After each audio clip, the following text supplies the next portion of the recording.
pretty crazy. But it's cool. All right, so now we got a full house here. Now we can get crazy. Hey. Hey, how's it going? Pretty good. Sorry I'm late. No problem. Everybody was late. I was late too, so. Oh, great. Yeah. And then the other half didn't even know the show started, so just hey Corey, get in here. So, this is actually the second show broadcast from Mind's Chat. We did it before it even went live. And so now it's live, and it's interesting and it's cool that people are trickling in. And it was fun today to you mentioned it a little earlier, Mind's Gaming, for Imaginarium, I'm just talking about Imaginarium, we already set the tone and culture there. And so when people start trickling in, they're seeing all sorts of weird monkeys eating mushrooms and weird poetry, and it's fun. It's fun. Yeah, exactly I was trying to tell everybody this is a whole different culture than Minds is. Even though it's part of Minds, it's a different culture in the Minds chat. I had people in my Minds gaming group now that I've never talked to on Minds before, just because it's a different atmosphere, different culture, the different ways you find it, and it's all just a little bit different. But I think the communication is going to be so much better on here. So. Oh yeah. Old Messenger was sending the email. You send it, and then 3 days later you get a response later. Sending an email with a defined amount of characters. Yeah. I think I've gotten a response a year later. It's oh shit, I didn't even know there was a messenger. What's up, Satori? Old Messenger. Are you still gonna keep Old Messenger? What's up with that? I noticed that the mobile app still has the old Messenger. I don't know if that's in development, switching it over, or... Say that again? The mobile app has what? The old Messenger. Oh yeah. You can download the new mobile app. I'll send you a link to it. Oh, thank you. Yeah. Well, I believe they just they updated it today, where Mind's regular app is integrated with the chat, and then they also have a chat app separate. Right. Yeah. They have a chat app, and then they have the regular mobile app. If you download the new mobile app, then and hit the chat button, then it should send you to download the chat. Yes, it sends you to the chat app. Cool. No chat apps. Yeah. Yeah, I'm loving it. Satori and I were on the old chat. We were emailing, and I was trying to contact via Slack. It was kind of a clusterfuck. Yeah. There's three ways of communication. Just checking them all, So yeah. This is gonna be way better. This is going to be a lot better for communication, especially direct-to-direct communication. And then we have all these little rooms that we can contact in. It has this room doesn't, but SatoriD has ether pads in one of his rooms where you can make stories together, and then you have you have the Giphy in a lot of rooms. There's just so many fun stuff to do. The Etherpad, I like the Etherpad. I'm not a big writer or poet or anything like that. I'll make something every now and then, but the Etherpad is nice because I can read it and kind of get ideas and expand my knowledge on that kind of stuff. You know what I mean? Yeah. It's a good way to make quick notes on there. That's what I did. You guys are using it in the Imaginarium, cooperative kind of poem kind of thing, which I'm just sitting there learning from that. I'm just all right, awesome, because I'm not I can write some stuff, but I'm not like you guys with that. Yeah, that's for people later or not doesn't know what we're talking about. In Imaginarium, I have this idea, and I've been doing it like back and forth in Imaginarium with different people, but I think with the new Minds chat, it's going to be different in how, more in real time we get to interact with each other. But it's a collective poem, and, the theme is stealing fire from the gods, and, I had this idea, and actually, weeks ago, I had the idea, and actually, I was talking about it, and Giuliano said she wanted to do some artwork for it, so she sent me this, fire kaleidoscope collage, and it just made me remind me of the Pyramid of Fire, this ancient Aztec codex that I read a long time ago. Actually, I gave it to my friend, and I remember telling him, I handed him the book. I'm like, look, I don't care if you give it back to me or not, but you better read it, because if you're not gonna read it, then you can't take it. Like, I don't care if I get it back or not. And the sad thing is, I don't think he ever read it. But anyways, it's a tragedy. I can relate. But anyway, so I made like a connection to that, and then like everything kind of like snowballed from there, and then like I go back and like I read it, and there's like we're just I kind of like get why Philip K. Dick like spiraled out that one time,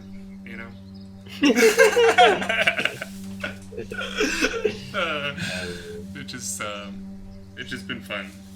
We're gonna have a lot of good artwork coming out, and poetry, and I think too, what's cool about this is like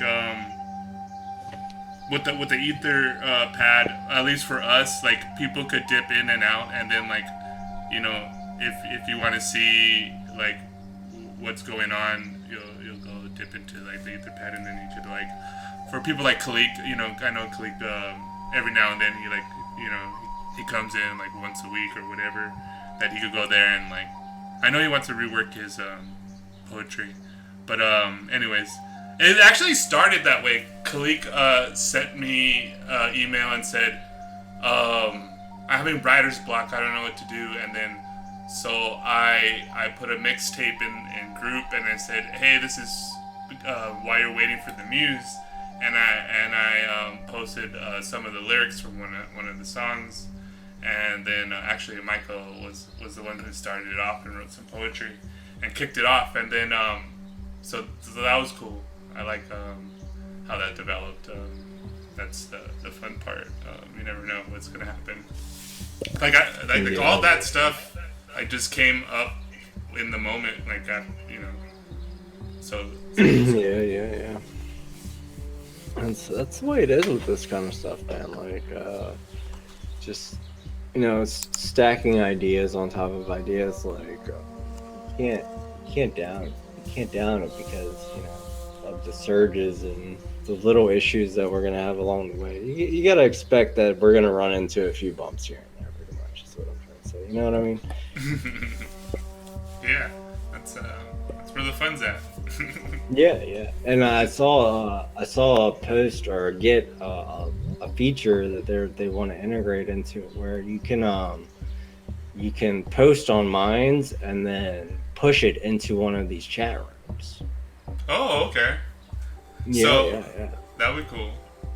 That'd be awesome, man. So you could make your upload your videos or your shows or whatever, and then just push it into the chat room that it's associated with. So anything can be pushed into there.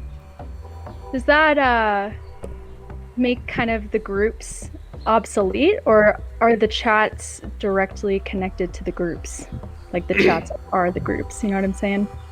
Yeah, so that's been one of the major concerns with a lot of issues, and I'll touch on that with my personal opinions, but I won't say what is or may not happen. So my personal opinion is that eventually groups are going to be phased out, or that these groups are going to be somehow merged into our current atmosphere.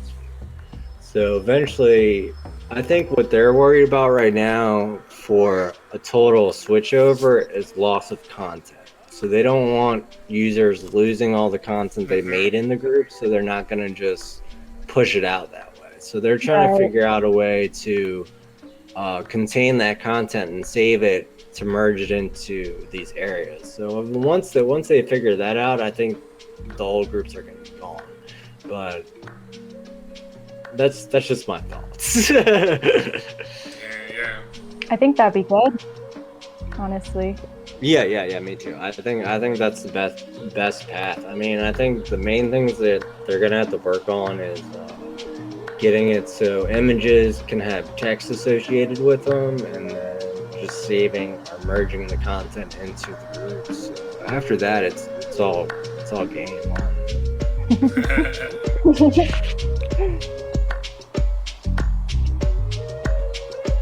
So what was the Etherpad you guys were talking about earlier? Curious. Is it in the chat? Yeah, it should be on the top. Yeah. Right. I don't know if we have it in this chat room. Hold on, we can add it. Oh yeah, it's in the Imaginarium. Yeah. Well, we can add it. So when you set up your own like a room, your own chat room, there's different features, and then so you could pin stuff to the top. And so for Imaginarium, I have a YouTube widget that is linked to like a playlist, and then I have the other one is the Ether pad, which is the shared document. And then so what I've been doing is when people share their parts of their poetry, I pull it from there and I put it on the pad, and then I kind of says who did that verse. So then we have kind of the basic outline of the poem right now. Okay, I missed it. Yeah, I don't want to go click on the room because I feel like it's gonna boot me out of this if I switch, you know? Oh yeah. No. Your Jitsi shouldn't boot you out of the room. Like you can browse rooms around while you're talking to us. So you can be in a different room and still be in our chat.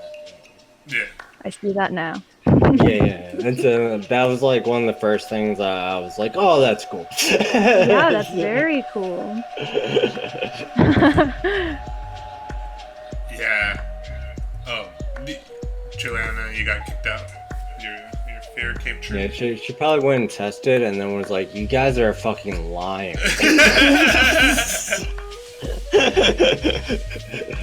But yeah, really, it should keep you in the room while you're browsing. We tested it out a couple times. It didn't have any issues. I don't know if she's on mobile or not though. Oh, are you on mobile? Hey, no. I clicked the pop-out widget and it went to a new tab. I'm just experimenting. Don't mind me. Oh yeah. That's what it's all about. It's all about playing.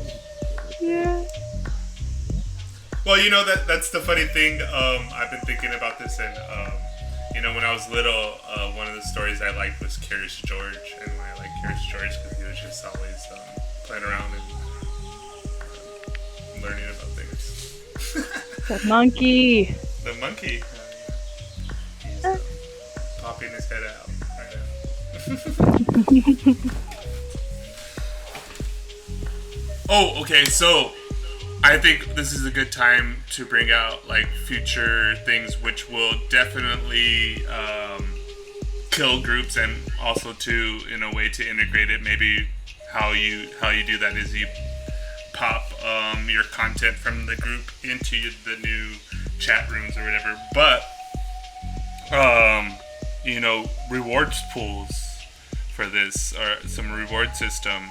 My idea was that the public rooms compete, and then in the sense that the admins and mods have the rewards, or I actually think it should be competed within the rooms. It's like the basic system that you mapped out, Minds Gaming, but in this scenario, admins get like multipliers, and so does mods, and then you guys, based on your activity, compete for that rewards pool. So the big reward pool is for the groups, and they're based on their activity, whatever metrics they want to base that on, of like, you know, whatever subscribers, activity, and all that kind of stuff. And then that gets disseminated into those groups, and those groups get disseminated into their own, basically like the Minds reward system, but slightly modified for, you know, emojis or instead of upvote. And it's basically the same after that on Minds Gaming. Yeah, definitely, man. Like the whole reward system, getting onto Minds Chat would be huge. And I wrote a draft up. I didn't include the multipliers for the rooms. I definitely wanted to get with you on that and kind of pan that out. But I wrote the basic guideline down on what I'd like to see, and that doesn't mean it's going to be here, of course. Yeah, This is my thoughts on what it could be, and you know what we could expect, and because we have a lot of the tools that we need on here. Especially like my biggest tool that I like for that is the verification, because that's a huge issue on Minds right now is the bots and verification. Yeah. And you know, the one thing about that is no system's gonna ever be bot proof. You know, we're not gonna make a system that's bot proof. I just don't see it ever happening in our time, you know, until we get quantum computers that, you know, stop that kind of thing. But yeah, so nothing's gonna be bot proof, but we can make it so that it's a lot better, and there's sessions and verification, and it's a lot less gameable in general. You know what I mean? Yeah. I like how the minute I kind of mentioned my ideas, and I don't know, maybe it was coincidence, maybe it was in the ether, and then maybe that's why I was saying it, but he tagged me in something Bill said was very similar to what I was saying. Yeah. Because somebody commented in Canary, and they're like, "Oh, do I get rewards for this?" And Bill was like, "Oh no, but you know, we're definitely looking into that."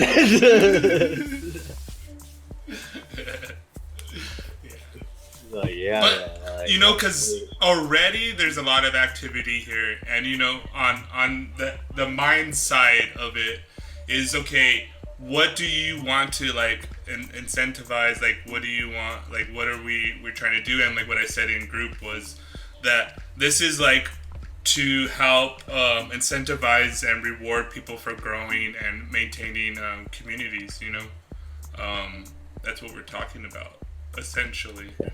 And I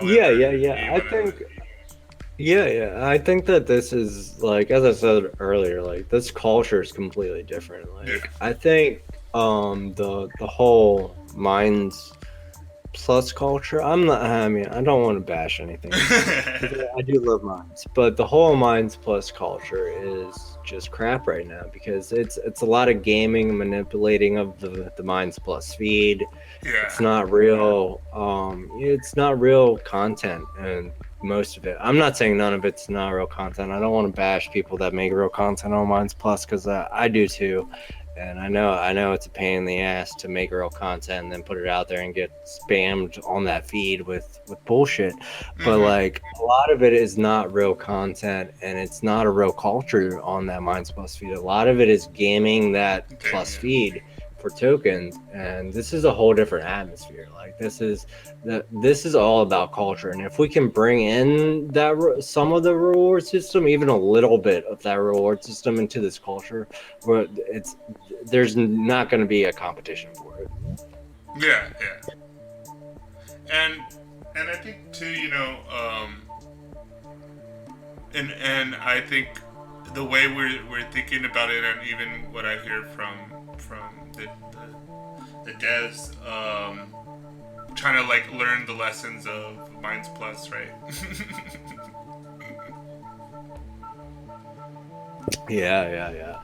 I mean, there's nothing wrong with Minds Plus. I mean, you get a bunch of cool stuff with it. You get more upload space. You get the plus features. You get verification, and you're supporting the Minds platform by buying Minds Plus. Yeah. So, I mean, there's nothing wrong with it. I just think that the culture turned into something they didn't want it to turn into, and this is kind of correcting, getting back on the right path for where the culture should be, and creativity and making a culture. You know? Yeah, for sure. And you know, I think this is why I feel the need to go on a shamanic journey and take everybody with me. yeah, definitely. Oh, I watched that Mind Gamer video. The movie or whatever. That thing is so weird. Listen, here's my thoughts on that. Okay, I feel like they had so much money, they blew it halfway through on Sam Neill and a few other actors, and then we're just like, fuck it, let's cut it up. It's a movie. Okay. Yeah. That's how I felt. Like, because I told my girl about it, and she was like, "Oh, we gotta watch it. Let's go watch it." And I was like, "Yeah, I'm gonna watch it." And she was like, "No, let's watch it together." And we sat there for about half hour through, and she looked at me and she goes, "I don't understand what's going on anymore." Yeah, I feel like they wanted to do more of the like the death and the rebirth thing, the cycle. But like I said, they blew their budget and they can only do one cycle, and they're like, "Fuck it, let's just end it here." Okay, for people that but don't otherwise, know, it was good. There's a movie called Minds Gamers, right? And it's like on Netflix that you found, Michael, and you posted it in group. Yeah. It's so. What is that? Always like, it's a weird movie. I mean, yeah, it's definitely a weird movie, but it was about these. They really didn't say, but it was like students at a university that was all about quantum computers and stuff like that, and they were working on this project. It's really hard to explain what it's about. Yeah, it's very hard to fucking explain. but the basics is they were working on this program to link everybody's consciousness together with what are they basically what do they call them, skin tags, or they're basically microchips that link everybody's consciousness. So it's pretty much like think of the, like, you know how they have singularity right now with the AIs. So think of singularity for humans. Okay. That's pretty much the movie.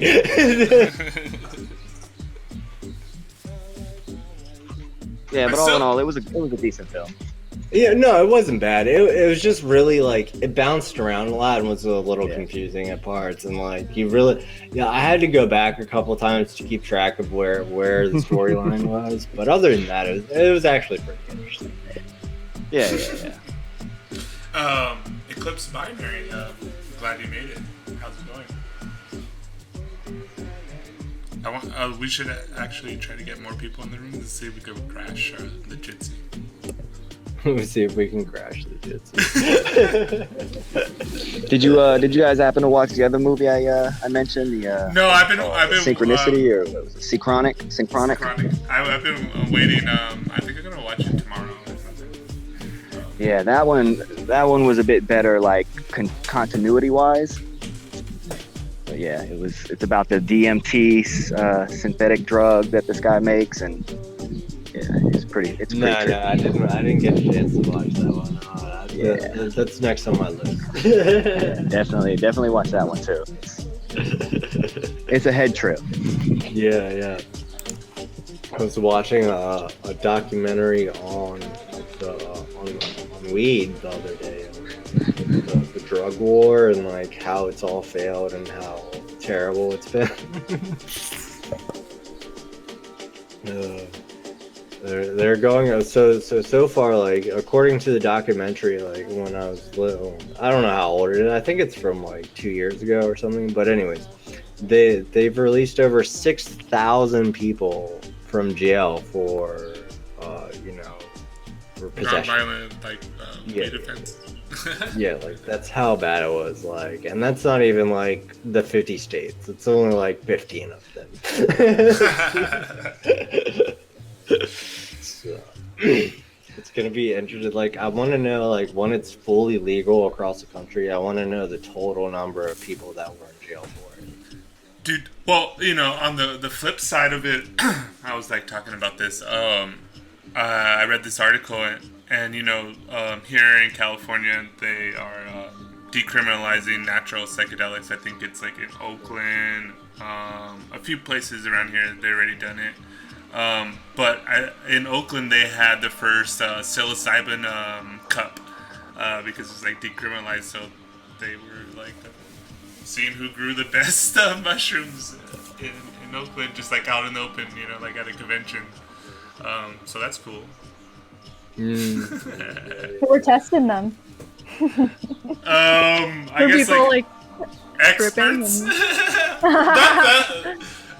That was the thing. Is like it would take like weeks actually to accurately test these, because once you take, you know, a full dose of psilocybin mushrooms, then it's at least 5 days until you can actually take like another dose, you know, physiologically. So it'll be interesting to see, you know, what exactly entails this psilocybin. I have a few ideas on it though. But it's just like, it's happening right now. Like, if you would have told me, college version me, that this was happening, I would be like, you're crazy.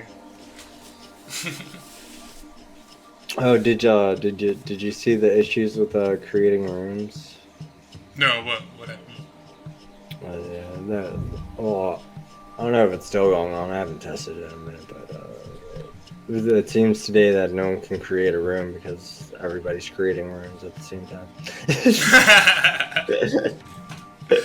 You know, I saw that today too. Like, just before we came into this room, I noticed the groups like it like ballooned up, and then by like it just got all locked or something.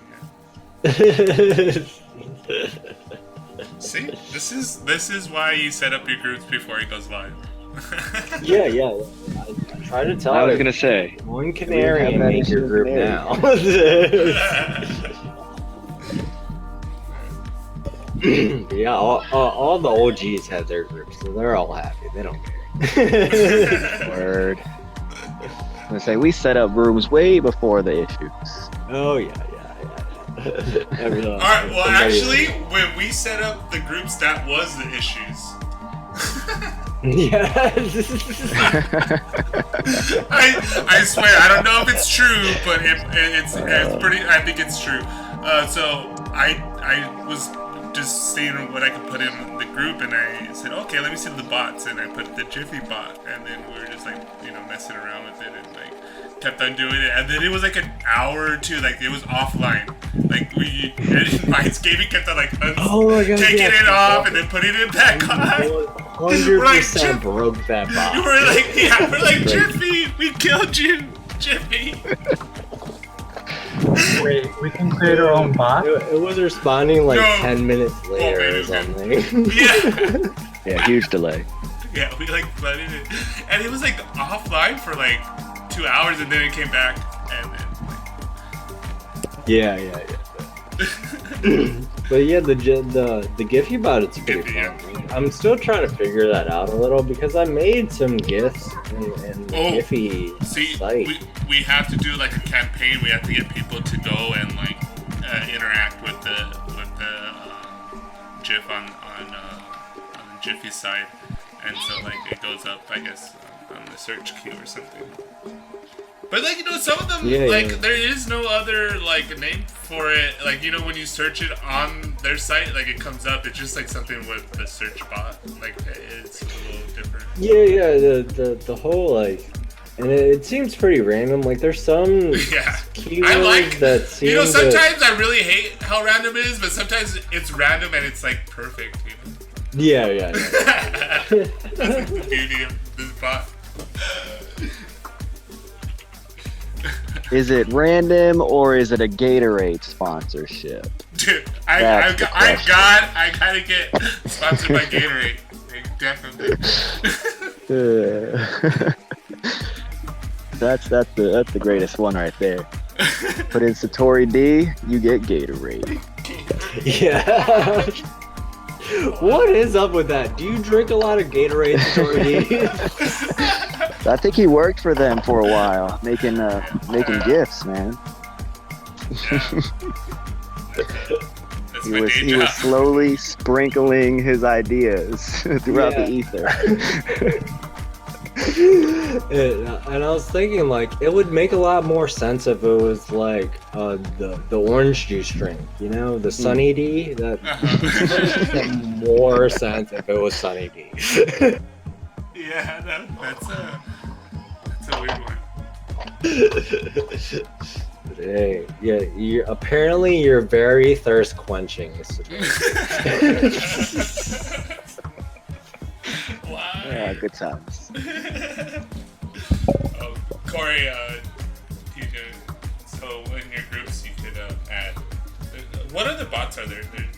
The only one that we played with. There are a few different ones. Like there's the Giphy bot. There's RSS bots, which like if you have your own blog site, you can set up your RSS blog, so anything you post in your feed will go into your RSS feed on your website. There are a couple help bots, so you can use those. But and then there's GitLab and stuff like that. There are a bunch of different ones. So like I think GitLab is going to be useful for mine eventually down the road. So, but yeah, like you just have to browse. Like there's just so many, it's impossible. What do we got? We got Spotify. Spotify's fun. You use YouTube, right? You use YouTube and Imaginarium. Yeah. So yeah, I mean, you can integrate Slack and Wikipedia. And Imager is a good one too. You can just search for random images on the web. That's fun. Sounds good. Too true. Yeah. Random images in a conversation. Pretty soon, that's all we're gonna communicate. It's just like pictures. From now on, we will only talk in random images. Yeah, like no words. Just be very specific on your keywords. No, I like it.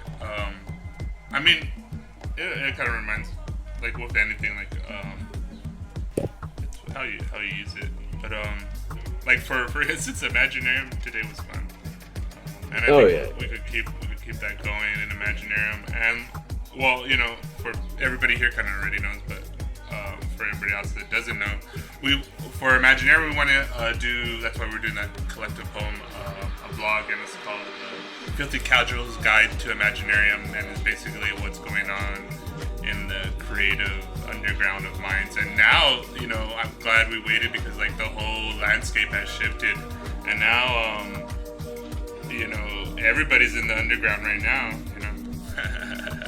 The underground just got flooded with everybody from minds. Everybody's in the underground right now. They don't know what they're doing. It's all new to everyone. This is all new right here. Let's start tagging on the walls and start doing some crazy stuff. Yeah. Start writing on the wall, man. That's what you gotta do. But you know that's kind of interesting. I wish Curry was here because he did this one episode where he's talking about language or whatever. But you know, the image that I use is you know, the bee shaman, and it's found in this cave in France, and I you know, known to us, I guess it's like one of the first like artwork, because like before that, I mean, you know, everything was like landscape and like hunting or whatever, but this was like something from other. Like this was, it had some nature in it, but like, you know, like there's mushrooms growing out of this like little shaman guy. And so like, and it's like found in like the deepest, darkest place, the cave. Like it's like even like treacherous, like you could die like trying to get to this spot in the cave where they painted this. And there's a handprint like right next to the bee shaman, like, you know, I guess that's the shamans, you know, like that's like the old school NTF, you know, he put his little QR code on it. Yeah. For eternity. So that's cool. I think connecting with that image and then just seeing, because this is what on this like cosmic level when I talk about stealing fire from the gods, like this thing that we're using right now is the fire that we're using is language. When we started to steal language from the gods, and then we started to speak, and then we started to write, and then we started to create, and technology is in direct lineage of that. This whole evolution, this right now it's all built on code, which is a language, and it's just a continuation from that. And it's I think as I think about this in mythical and cosmic levels, that's, I think, funny how I just kind of like the image, and later on I find out why I felt connected to it. There we go. Mine. Right, usually I'm the one that gets kicked out when I go into my rants. This time you got kicked out. It was only a matter of time. I felt that weird for a while. Like, we would get into shows and I'll go all crazy, and then I'll just get kicked out. I did that with Mac, and I was just like, man, why is it like every time I get crazy I get kicked out? It's just like, you need to calm down. Go away. Go in the corner. Calm down. Yeah, man. This is amazing, man. I love it here. Like, I think it's great that we can start calling each other and talking on the phone. That's I'm gonna call everybody. See, that's the thing. Like, later as this like gets built out and used, it's a very powerful tool. Oh yeah. Satori, Yes. I want to add to your rant, I guess, of that picture in France, because I was actually just talking to her name's Rachel. I think her handle is Valkyrie Sparks. We were talking about, how can we preserve knowledge for generations and generations and millennia to come. These paintings on the walls of caves, and there are pyramids, the Pyramid of Fire, stone tablets, like, because code is so amazing. I'm just wondering, how is it accessible? Say if there's a global catastrophe, and do we need to put a USB in a time capsule, or how do we preserve this information through the worst? With what we have, it degrades like crazy. Like, the best long-term storage that people tend to use are what's called like LTOs, which are like these magnetic tapes. But even then, like, this is for digital stuff anyway. They don't last that long. But apparently there's like these new like research and technology on like encoding things in like crystals, like quartz or something like that. I saw this a couple of years ago, which is really cool. But like even CDs, you think they'd last a long time, but like they just degrade. And it's like, within, like 10 years, after 10 years, they'll just like, you can't access them anymore. Right. Wow, that's cool. Crystals. Because, yeah, this woman I was talking to, Rachel, she's making these diagrams for, I think, the gene keys, and she's printing it with waterproof ink on vellum, which is leather, which was really cool. And vellum has lasted, like, I think the Magna Carta was written on vellum, and we still have it. So Nice. Wow, that's cool. What's interesting is when I was doing the research, and I think some of us already seen this, but on NTS, one of the ones that sold for a lot was based off of an actual like sculpture where they wrote the code for Bitcoin on, I think it was 7 like huge stone tablets, and the whole idea was to like solidify that, as this like artifact, like, this is what mankind has done, and like to have it there like last maybe even beyond if that catastrophe happens. Which is interesting.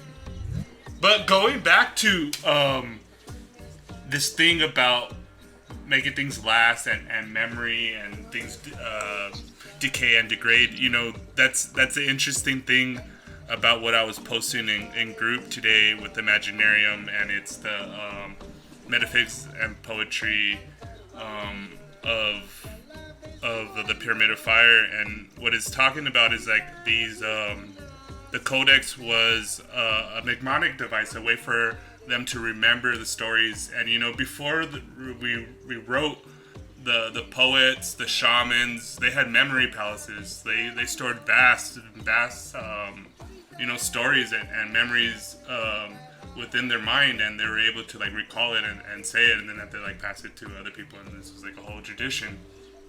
And so in the same light, this codex was used that way, you know, like later on this guy writes a short story about it, and he talks about how he was with the shaman and they would take mushrooms, but it was more that he had to like get back in tune with what the codex had stored in it, this story. And like it wasn't that he like read it like how we tradition, like he went inside the dream and like he actively experienced, you know, the story, and it wasn't just like told to him, he experienced it.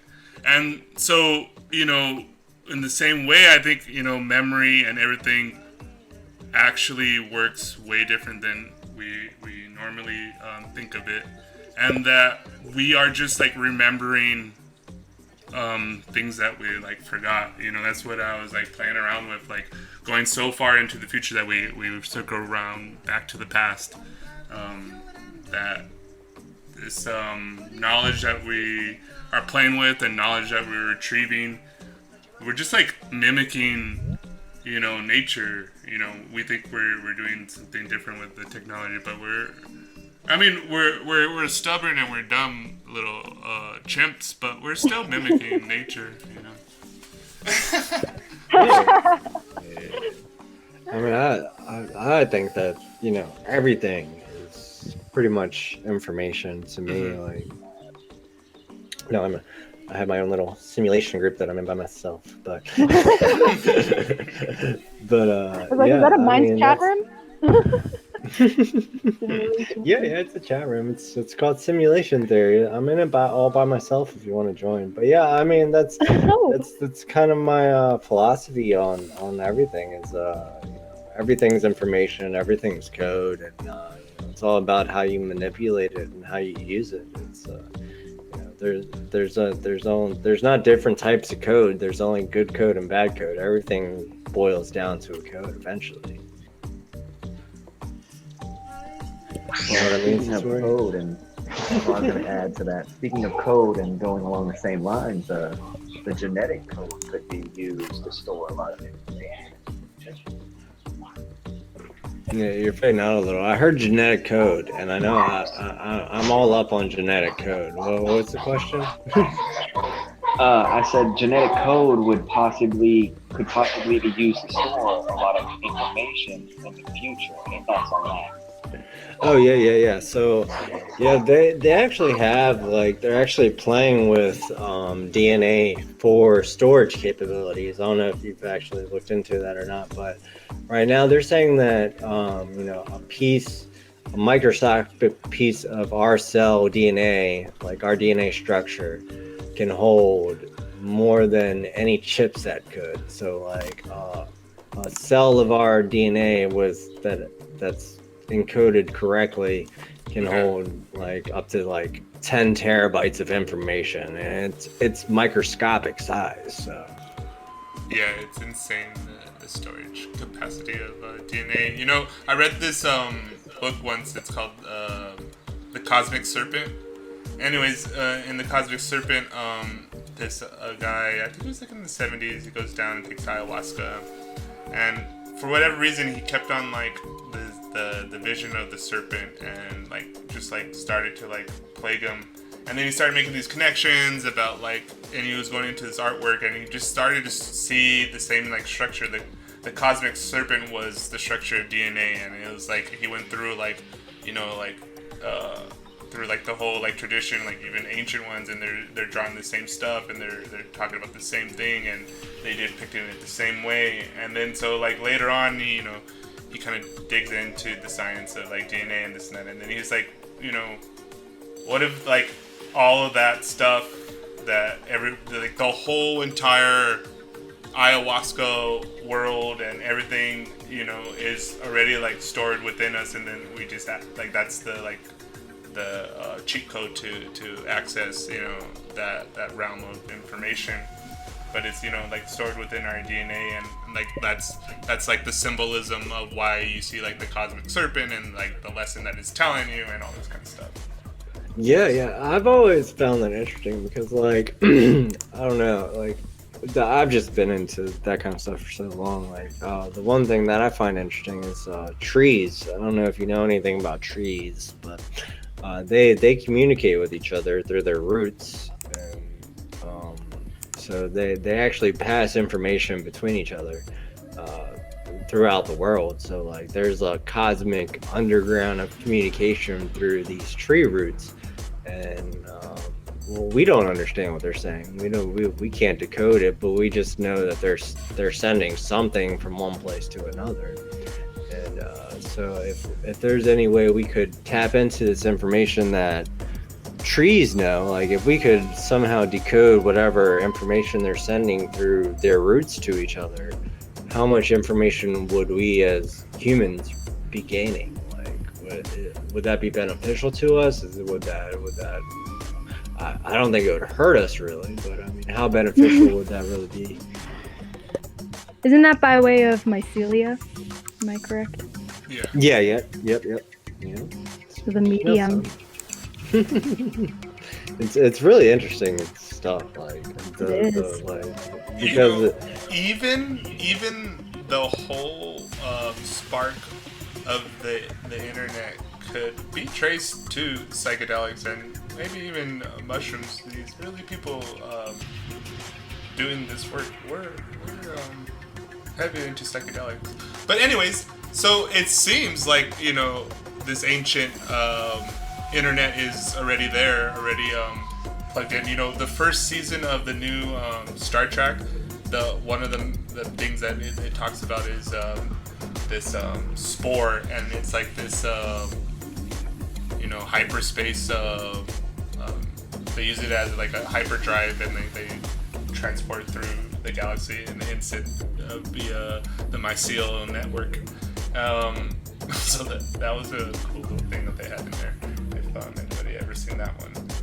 But I think it's true. I think, you know, just when Minds Gaming was talking about the trees, so I think right now the traditionally way people are thinking, and I remember talking to Mark Pesce about this, of doing augmented reality, like it is so that we could like fine grain tune like how is the soil doing and all this kind of stuff, right? So that we could like better apply our resources and get more in tune with like the system of the world and like how these butterfly effects happen, you know, systems theories, chaos mathematics. So we need mass computers to like, you know, compile all this information and make sense of it. But what about if we're just like picking it up via like some kind of decoder signal already from the tree, instead of like trying to, you know what I mean? Like if we were just like picking up already, because the information is already there, we just don't understand how to read it. So we don't have to like reinvent that information. We just need to understand how to. Yeah. Like the information's already there. It's just a matter of figuring out how to read it, pretty much, how to understand it. And I think that, you know, it could be said for pretty much anything, you know, that's physical or that possibly has life, like, you know, rocks and trees and grass and plants. I mean, all these things have capable. I don't think anything that we were to make, like humans made, if we make it like a controller or anything like that, would have any kind of that kind of you know, communication or information. But naturally things from the universe in general would, you know. So it's just a matter of getting that information somehow. You know, this was the early thing I posted in group when you and Michael were talking about, like, I think talking about like if aliens are already here, but they're like invisible and we don't know that they're like here. And then I start going on about like this strange survey on DMT about entities. No, they're talking to us. You just smoke DMT. You'll find out. Oh, what group was it? What group was I in? Oh man, I want to give the group a shout out. I don't remember, but in one of these groups that I'm browsing, right? I only have a couple, so make sure. Maybe it was they're talking about aliens. The petrosphere. So like they're talking about how the COVID-19 is all dying out, so now they're bringing aliens into it. Oh man! Yeah, that was my room. Some guy said he was watching the X-Files. Yeah. It was your room. Yeah. It's getting popping over there. It's hilarious. Like it's just like it's kind of true. Like because they released that a couple months ago. Like the CIA released it, and like how they and then like no media coverage on it. But all of a sudden now it's like, oh yeah, there might be aliens, guys. Are you talking about, have you seen the anti-gravity ship that the Navy released a patent on? Doesn't it have, isn't it based on magnetics? Isn't it like actual anti-gravity? Like, isn't it magnetic based? I don't know, but I actually recently went on a kick with Liam watching, I think his name was Bob Lazar. Are you familiar with him? Sounds familiar. So Bob Lazar. Oh yeah, I've heard. Yeah.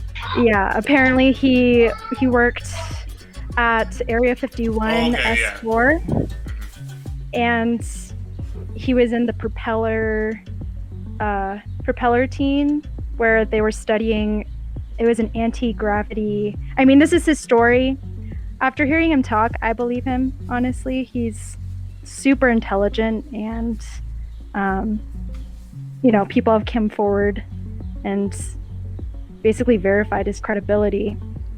But it was an anti-gravity, almost like a plate with a little dome on it, and you couldn't touch it. And it wasn't hooked up to any wiring, didn't have any batteries. Apparently, the guy before him on the team died trying to cut it open.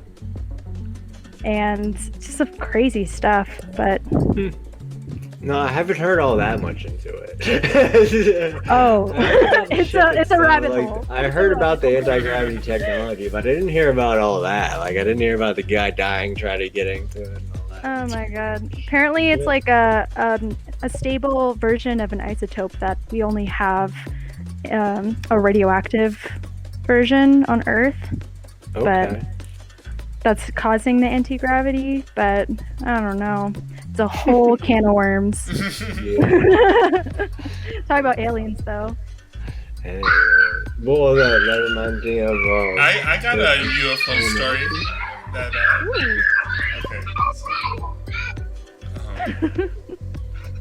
my friend, she calls me up, and this is like a long time ago. I was probably like my early 20s. So it's late, and she calls me up, and she says, "What are you doing?" And I was like, "Nothing." He's like, "You want to take some mushrooms?" And I'm like, "Okay, let's go." And we go to Newport Beach, and we take some mushrooms. It's like 12. The beach is closed, but we don't care.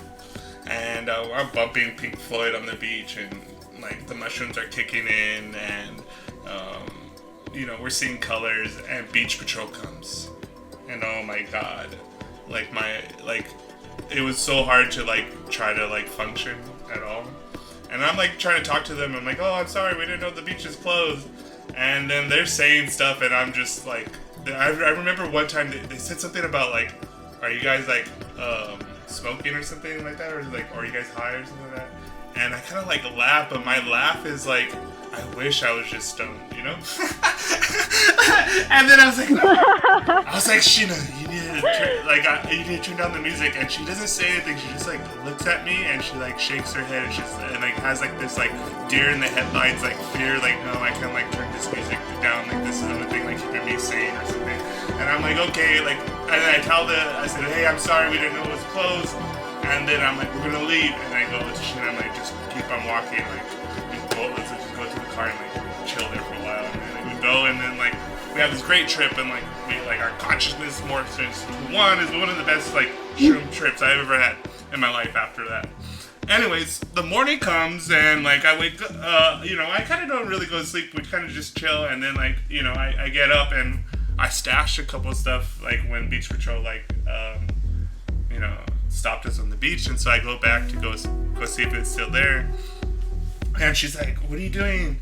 And I was like, "You know, the beach is open now. Like, I'm gonna go and see if our stuff is still there." And she's like, "Okay." And so she's like following me, and then we get there, and everything's there, and I get it, but like, for some reason, I still keep on walking, and I'm walking, and then like I see like something glowing like by the water, and I'm like, the fuck is that? It's like, it looks like, and then I'm like, I keep on walking, and like Sheena's a couple of steps behind me, and she's like, "Daniel, what are you doing?" It's like, "I don't know, what is that?" And she's like, "Don't go any closer." And now like the fog is kind of like lifting, and I'm like, I can see the water, and it's like these 3 orbs.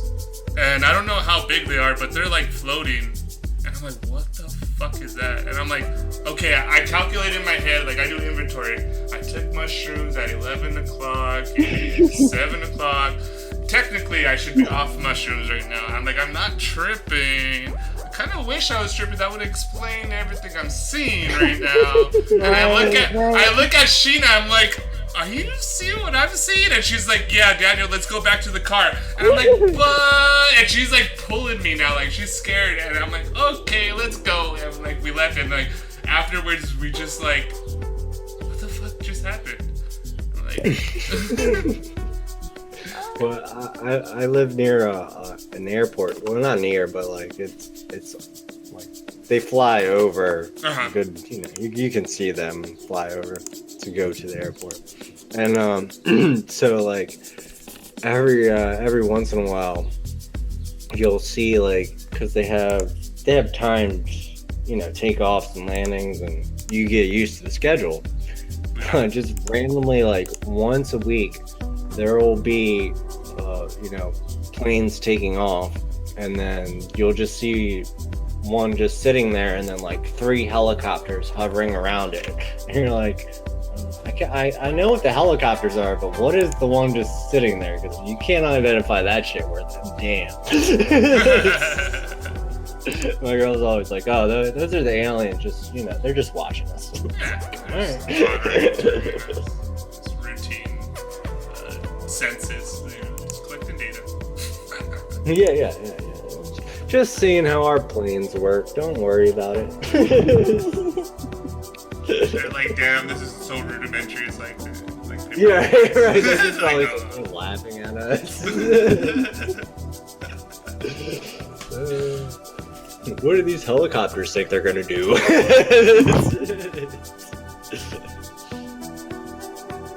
Like, it makes you wonder about like our security a little bit, because you know, humans don't have a good history with you know, being more powerful than other humans. So an alien race were to come to Earth and have more technology and be more powerful, what does that mean for us?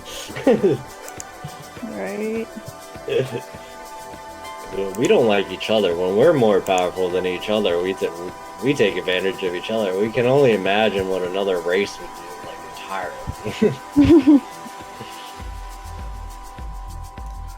Yeah, that's interesting. I'm sure there's like okay, there's this one, it's called Email to the Universe, and it's like one of the last things Robert Downtown Wilson wrote.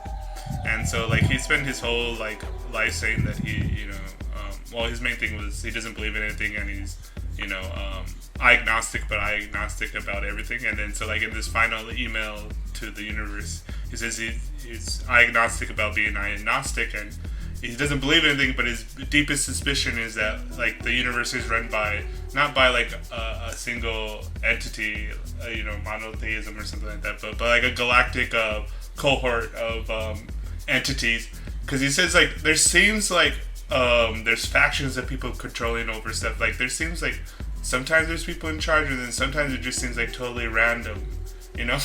And like he's like the only way I could explain it is that there's like a federation of galactic entities or powers like battling over different ground. It's a good essay.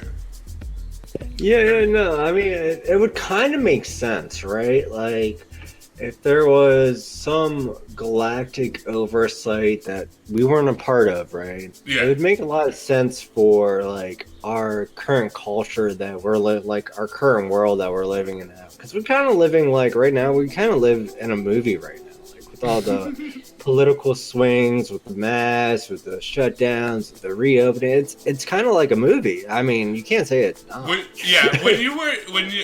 you watched X-Men, the old school cartoon, right? Remember Mojo? And that was like Mojo's thing. Like he did a reality show in like the universe. That's kind of, I feel like that sometimes. I took Salvia one time. Yeah. I know, John. It took me a second for it to click, but I know what you're talking about. Yeah. In X-Men, there's Mojo, and he like kidnaps the X-Men to put them in like this galactic reality show that people are watching, and they vote for it, and he kind of like controls reality in a sense, or their little simulation, right? But one time I took Salvia and like a huge hit, and like they even have me on tape. Like I literally like lose consciousness like physically, but my experience is that I go like, okay, I take the hit and I hold it in and I do everything so I could really have a good Salvia trip. Anyways, and I just remember like it waiting for it to happen, and then next thing I know, I'm like walking up and down Whittier Boulevard, and Whittier Boulevard is the street where we got the head shop where we got the Salvia at. And I'm walking up and down Whittier Boulevard, and I'm thinking, what the fuck am I doing in Whittier Boulevard? Like, weren't we just here? Like, I'm at my friend's house. Like, why am I here? And like, where are my friends? And then I go back to the head shop because I was like, hey, that's the head shop that we bought the Salvia. And I go in the head shop, and then like, I kid you not, these people had like red eyes, and I'm like getting all weirded out. I'm like, I gotta leave this head shop, and I go back to. I'm walking up and down Whittier Boulevard, and this happened. This is only for like a few minutes. Next thing I know, there's like superimposing on each other is Whittier Boulevard and my friend's room, and boom, and I go back into like my body, and I'm like, what the fuck? Daniel, you passed out. Oh my god! And I'm like, dude, I teleported. I was walking up and down Whittier Boulevard. I don't know what is going on. And then. So they're like fucking Daniel and all this kind of stuff, and I'm sitting there and I'm like smoking weed, but like my head is just like, what the fuck just happened? But I'm like weirded out. Like I was taking psychedelics a lot, but like Salvia has like this different quality of weirdness that I don't like about it. But anyway, so I'm sitting there and I can't, like, I'm antsy. I'm like, I feel like somebody's watching me. I feel like I'm on like this galactic like reality show, and like someone's like pranking me. Like, what the fuck is going on? Like, it's not cool, man. It's not cool. Change the channel. I don't like it. Oh, man. So kids out there, do not do salvia. Do mushrooms. Or try it once and then try it once. Actually, no, just do it. And tell me about it. Report back to me. I'm doing a survey. I'm doing a survey about teleportation. Later on whether or not you went to another universe.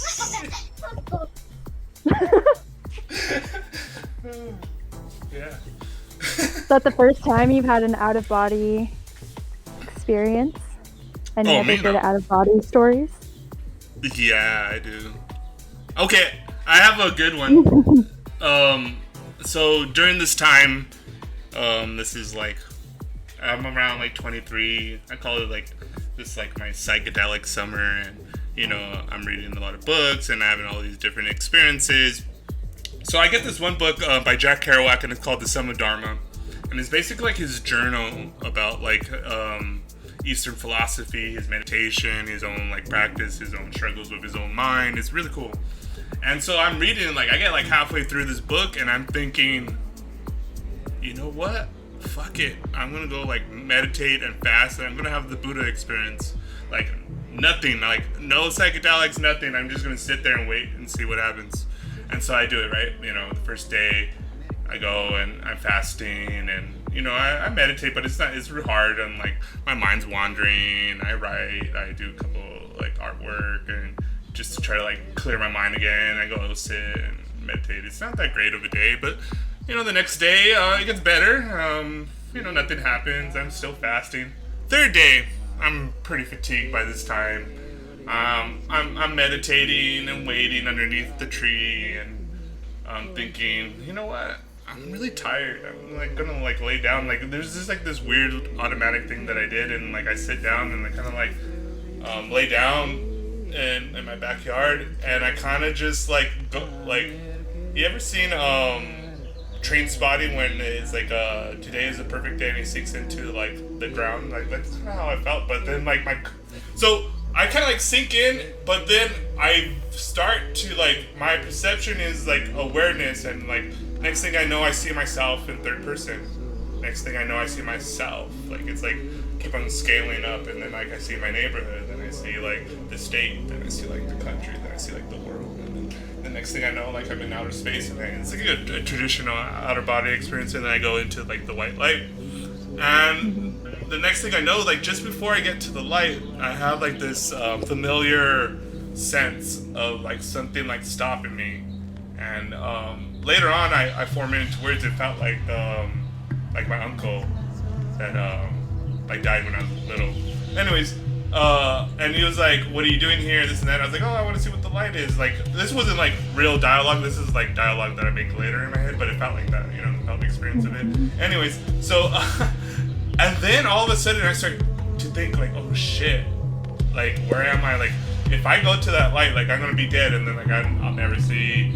You know, like my girlfriend I never see, my parents I never see, my grandma I never see, blah blah blah. And with each thought, like my consciousness comes back, and then all of a sudden, bam! I'm like right back into my body.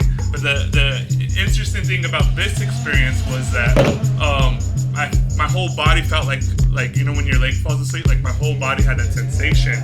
And so like the next thing I know, when I feel my body again, I'm like, oh my god, I need to get something to eat. Just I don't want to like die, I guess. I guess. Wow. So Oh you know, my I that's what I did. The Buddha, my outer body experience when I read the Summa Dharma by Jack Kerouac. Julie, you ever had an out of body experience? I mean, that just reminded me of I was practicing Buddhism for a couple years. I think it was 2016, 2017, but I did Brohatsu, which is a 12 hours fasting and meditation. It was 7 p.m. to 7 a.m. and I had a really similar experience where, you know, I was sitting up, I think it was like 2 or 3 a.m. and my whole body went numb, like it was asleep. And then, you know, the same zooming out happened where I saw my body, and then I saw the church we were in, I saw the state, and then I went all the way to space, and I felt, before I went out to space, I felt these great like gravitational fields around my head, like almost like a planet was maybe like 20 feet above my head, and then I saw like all these planets that were in orbit around the zenith of where my crown was. So they were like kind of far out, but they were all just rotating around where, like the energy that you pull in through your crown. And that was like, it felt like I was there looking at myself and the planets for probably like 5 minutes. And then I kind of snapped out of it and I looked and it was like an hour and a half since yeah, it was kind of crazy. That was like the one out of body experience I had, I guess, awake. I don't know if you can make the distinction, but I've had like lucid dreams too that, you know, you can fly around. Like I'd go out the window and fly around, see the town. I've had that a couple of times. Not self-induced, but I would realize I was dreaming and then be able to do that. So just a couple. I never really had any out-of-body experiences taking acid when I used to trip a good amount, but I never taken shrooms. But all of my acid trips were sort of in body. It felt very much in body, like I was grounded and just observing the patterns around me. Hey, they can be just as much fun. What was that, Minds Gaming? I said those can be just as much fun. The little patterns, those are fun too. Yes. Like yeah. Yeah. I have a funny acid story. So I was at a 3-day rave, and so I buy mushrooms. Hey, you made it back. Great story. Check me out. Didn't want to tell my. I guess Jitsi didn't want me to tell my acid story. Yeah, we were just saying we knew it was gonna cut you off on one year rant. We called it. It had to. Damn you, Jitsi. No. So the short story is that I'm on acid and I'm walking to the main stage, and we're at this like kind of like forest area, and there's artwork everywhere, and I'm just like tripping out on everybody's like artwork, and making connections and seeing like all these designs and the geometric patterns and all this kind of stuff.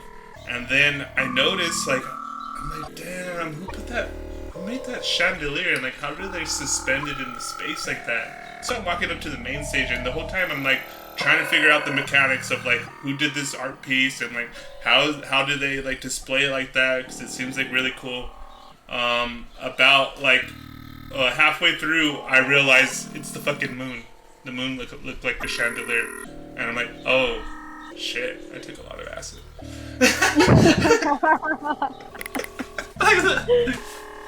Oh man. Cosmic chandelier. Yeah. Or chandelier. It's good times.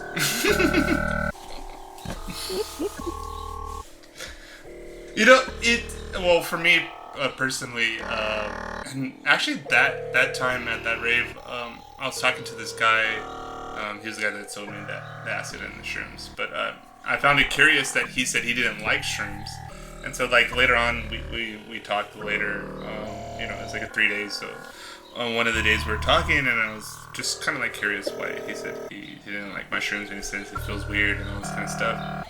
And as later on, as I learn about psychedelics and even my own self, and it's for everybody's different, but there is a different like quality to it, and I think it's hard to explain it. But I went to the psychedelic conference one time, and one of the lectures was on this early research of these people going down to the Amazon and trading LSD for ayahuasca, and they went to different shamans, and then so like the scientists were really intrigued to give LSD to these ayahuasqueros in the Amazon, and so they give it to them, and first they take it, and they have like the classic kind of like ayahuasca trip with the cosmic serpent and all this kind of Gaia, and the galactic battle that's happening and all this kind of stuff, crazy shit, right? And so then the next day they're going to give the shamans LSD, and they're like waiting to hear the stories from it. And so they were intrigued, so they asked the shamans, hey, did you like it? And they said, oh, it was okay. And it's like, we just didn't understand what we saw. And they're like, what did you see? And they explained it in their own words, but basically they explained the factory that the LSD was made in. Like these are shamans that never left like the Amazon, so they're saying like there's people in like these white cloaks, and they're like there's this conveyor belt, and like they're just basically like factory printing LSD within Sandoz lab, and they're basically described the Sandoz lab where they make the LSD, and they're like, yeah, it was kind of boring, like we didn't get any information out of it. But like the thing is like these things like talk about information and data and like these things have like vast storage capacity. Like I think like every time someone takes a trip, like not only are they interacting with the information that's there, but they're also it's a read write. Like you embed information in that system as well. So I think that one story that I heard is like, for me, illustrates. And so like later when that guy tells me that he feels weird when he takes shrooms, and I'm like, yeah, because like there's like a whole like intelligence behind this thing, and it'll like it'll make you feel uncomfortable if you're not ready for it. In my experience. Yeah, man. Oh man. We'll save that for psychedelic Sundays. It's just kids. weird because like you know me. I love smoking weed. I'm always smoking weed. Yeah. but like it's been a while since I've actually done shrooms, and like, so my girl got some shrooms for us the other week. I mean, we took the kid over to the grandparents and dropped him off and stuff. Like we didn't. Yeah. We're responsible. But yeah, it's been a while, and so like it took we only told them that we'd be we'd be disappearing for like 4 hours. No, we were gone for a good like 10. Yeah. That's how you do it. It was great. A bunch of missed messages like, "Are you guys okay?" We're here. And to like maybe circle things all the way around, when you were saying about like out of body experiences, most of my really crazy stories are non-psychedelic stories. They're in my what I would label Toltec dreaming, and they're very similar in the sense of like that out of body experience. Like there's a quality to it. It's not necessarily lucid dreaming. It's like somewhere in between like sleep paralysis. Anyways, this area is, I mean, according to 9 out of 10 shamans, this is the dream time and the area where everyone. There's a direct translation from the ancient Aborigines of the Dreamtime, and one of the translations is the everyone. And I love that. For me, having different experiences, like the everyone, when like you talk about like singularity, like this is like that's what the everyone or the Dreamtime, like that's what when people first interacted with this like hyperspace or whatever you want to call it, the visible landscape. They're framed in order to be able to talk about it. They use the dream time, but they meant everyone, like everything, like all of it's right there. Like when poets talk about like universe, in a grain of sand, like William Blake. That's what they're talking about.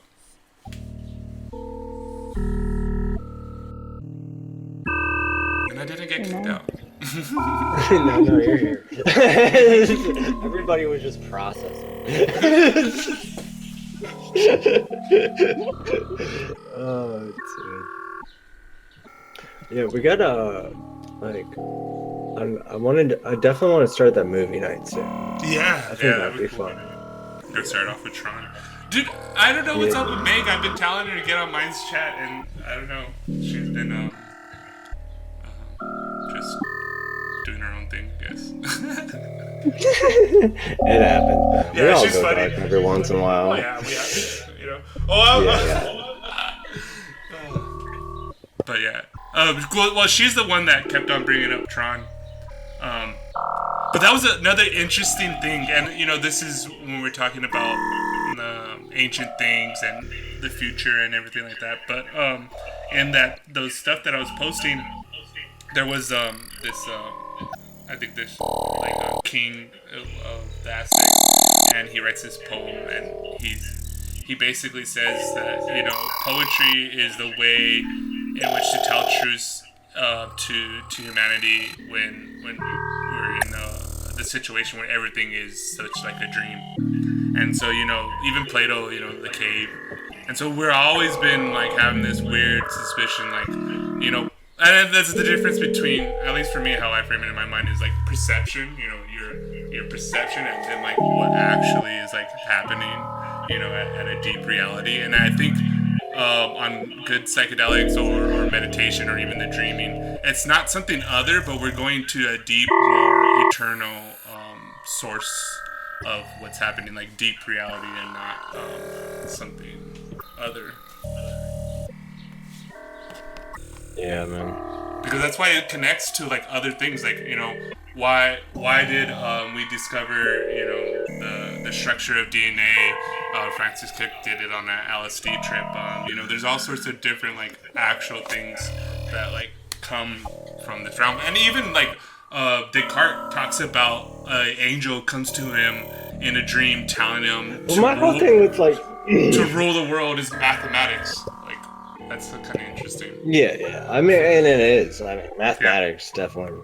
No, but an angel came to him in a dream to tell him that. You know, like when we like split this like mystical with like the material, like that split is like where I think you know like meta as far as society where we go wrong, because like it's all like it's different. It's the same thing, but it's expressed different ways. If that makes sense. Yeah. I get what you're saying. Yeah. It's just crazy.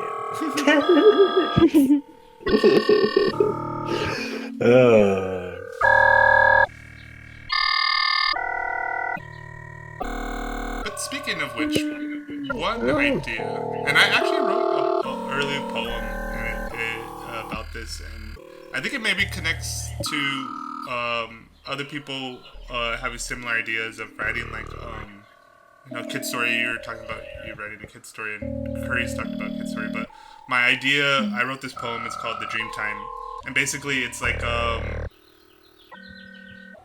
my you know, like my birth story, or you know, creation story. Basically pulling from the ancient Aborigines, but using my own style of writing it.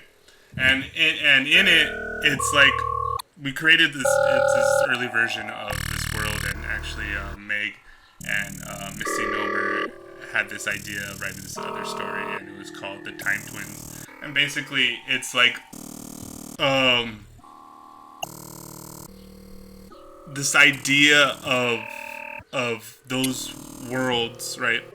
Of what we consider imagination or dreams or poetry, being connected to like the real world, and I even had like this joke in like what I wanted to do as an effect of it is that like later on in like this like story or in the series, there's a scene where the dream characters, the time twins, you know, this is like animated, but they dream in like reality, and it's dreaming of us talking about like writing the story.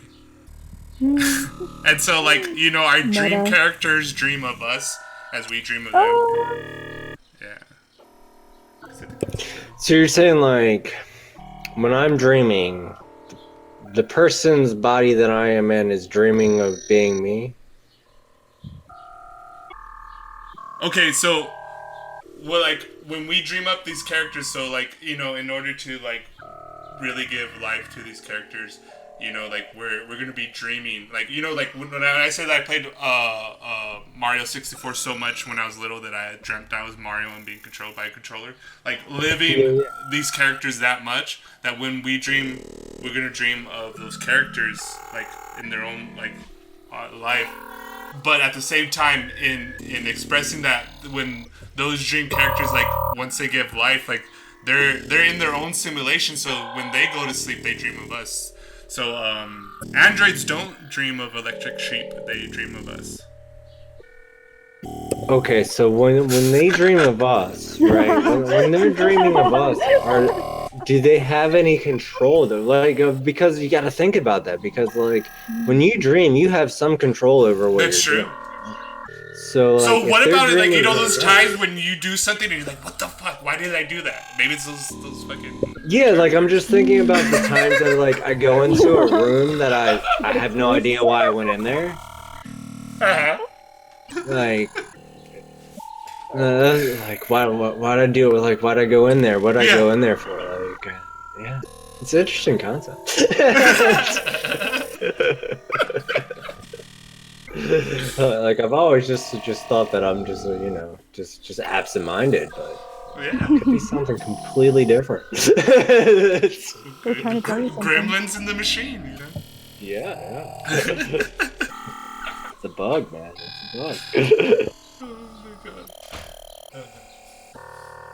I'm gonna get going soon, guys. I gotta make dinner. Yeah, we're gonna wrap up here anyway. Yeah, This is getting. It was good though. I'm drawing some. I've been drawing something this whole time, so I'll see what I can do with it and send it to the. Imaginarium. Try to get a movie night on for next week. Does that sound good for everybody? Yeah. Thursday? Yeah, next Thursday, next week. Yeah. Okay. Sure. Yeah. Sounds good.